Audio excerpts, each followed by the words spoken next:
भारतीय न्याय संहिता 2023 की धारा 86 क्रूरता की परिभाषा को डिफाइन करती है कि क्रूरता है क्या। धारा 85 आईपीसी की धारा 498 ए किसी महिला के पति के नातेदार द्वारा उसके प्रति क्रूरता को स्पष्ट करती है और जिसमें दंड का प्रावधान भी है, 3 वर्ष तक का कारावास और जुर्माना दोनों से दंडित किए जाने का प्रावधान है। साथियों 498 ए में पहले ये दोनों धाराएं समाहित थी, मतलब इसमें स्पष्ट रूप से दिया गया था 498 में कि किसी महिला के पति के नातेदार द्वारा उसके प्रति क्रूरता, और इसी धारा 498 में क्रूरता को भी बताया गया था। लेकिन नए कानून में क्या किया गया है, क्रूरता को अलग से धारा 86 में डिफाइन किया गया है। तो साथियों आखिर क्रूरता है क्या?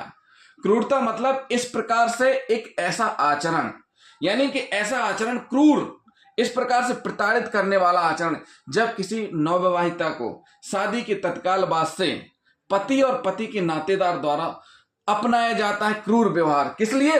दहेज की मांग को लेकर के, मूल्यवान प्रतिभूति की मांग को लेकर के, जो मूल्यवान प्रतिभूति उसके पिता यानी मां के पक्ष के द्वारा ससुराल पक्ष को प्रदान नहीं की गई है, यानी वो असफल रहे हैं जो उनकी डिमांड थी, उस डिमांड के मुताबिक वो डिमांड पूरी करने में। तो उस चीज के लिए प्रताड़ित करना, और ऐसा मानसिक और शारीरिक रूप से प्रताड़ित करना, शारीरिक रूप से प्रताड़ित करना, मार पिटाई करना, मानसिक रूप से इस प्रकार के ताने मारना कि वह असहनीय हो जाए और उसको इस हद तक टॉर्चर कर देना कि वह आत्महत्या करने के लिए अग्रसर हो जाए। क्या हो जाए? आत्महत्या करने के लिए अग्रसर हो जाए, तो वह क्रूरता की श्रेणी में आएगा। क्या आएगा? क्रूरता की श्रेणी में आएगा। तो साथियों इसमें दंड का प्रावधान है, 3 वर्ष तक का कारावास और जुर्माना दोनों से दंडित किया जाएगा। साथियों ये जो धारा है, ये धारा, इसमें सजा का प्रावधान 3 वर्ष है। और हम आपको इसमें बता दें कि क्या ये धारा संज्ञेय है? हाँ, ये धारा संज्ञेय अपराध है। इस धारा के अंतर्गत किया गया अपराध क्या माना जाएगा? संज्ञेय अपराध। धारा 85 में एफआईआर होगी। धारा 86 के अंतर्गत एफआईआर रजिस्टर्ड नहीं की जाएगी, हमेशा एफआईआर में दंड की धाराएं लिखी जाती है। तो इसमें जो महिला के पति या पति के नातेदार द्वारा अगर दहेज की मांग को लेकर के प्रताड़ित किया जा रहा है तो उसमें स्पष्ट रूप से एफआईआर दर्ज कराई जाएगी। किसके द्वारा? महिला के द्वारा। और धारा 85 में एफआईआर होगी। पहले यह आईपीसी की धारा 498 में होती थी, जो कि धारा 85 संज्ञेय अपराध है। संज्ञेय अपराध का मतलब होता है कि पुलिस इन्वेस्टिगेशन कर सकती है और वारंट के बिना गिरफ्तार कर सकती है। यह धारा असंज्ञेय अपराध नहीं है साथियों, यह संज्ञेय अपराध है, इसलिए असंज्ञेय अपराध नहीं है। साथियों एक धाराएं दो नहीं हो सकती, जैसे एक धारा या तो संज्ञेय होगी या असंज्ञेय होगी, दोनों नहीं हो सकती हैं।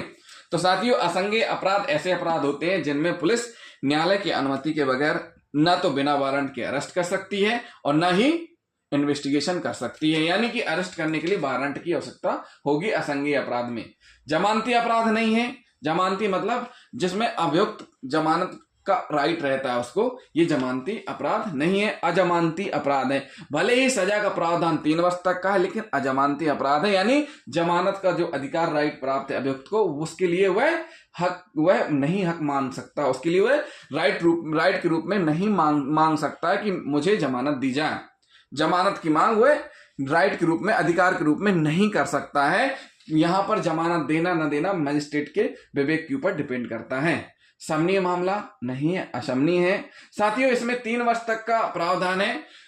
माननीय न्यायालय ने अर्नेस्ट कुमार के मामले में स्पष्ट रूप से कहा है कि अर्नेस्ट कुमार बनाम बिहार राज्य के मामलों में, जिन मामलों में सजा का प्रावधान 7 वर्ष से कम है और अजमानती है, तो उनमें पुलिस को उचित कारण दर्शित करना होगा गिरफ्तारी के लिए।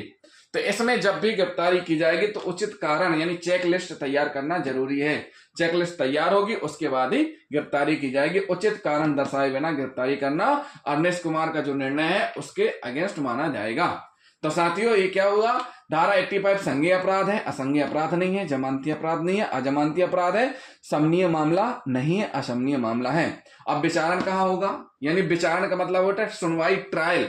जैसे एफआईआर होती है, पुलिस इन्वेस्टिगेशन कंप्लीट करती है, चालान कोर्ट में पेश करती है, फिर वहां सुनवाई चलती है, तो प्रथम वर्ग मजिस्ट्रेट के द्वारा सुनवाई की जाएगी। एफआईआर दर्ज इसमें होगी क्योंकि संज्ञेय अपराध है, पीड़िता महिला रहेगी और परिजन। तो साथियों ये हुई धारा 85 जो हमने आपको स्पष्ट रूप से बताई है। इस